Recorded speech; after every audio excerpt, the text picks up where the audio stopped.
সকলোকে মই অন্য এটি ভিডিঅ'লৈ স্বাগতম জনাইছোঁ। আজি বনাবলৈ লৈছোঁ ৰাজমাহ।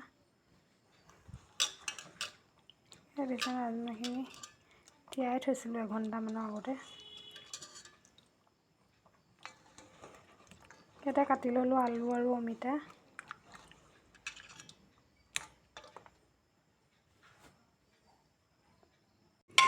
আৰু এয়া মই ৰাজমাহখিনি বইল কৰি ল'লোঁ। জোখমতে হালধি দি ল'লোঁ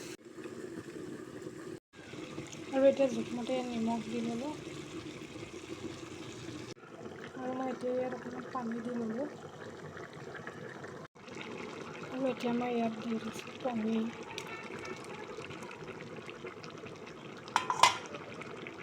আৰু এতিয়া অকণমান 15 মিনিট উতল অহালৈকে ৰাখি দিছোঁ।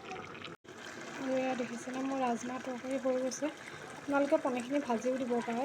মই নভজাকৈ দি ভাল পাওঁ পনীৰ খাই, তেনেদৰে দিছোঁ। আপোনালোকে ভাজিও দিব পাৰে। আৰু এয়া মোৰ ৰাজমাহ তৰকাৰী ৰেডি হৈ গ'ল। আপোনালোকেও এনেদৰে বনাই খাই চাবচোন।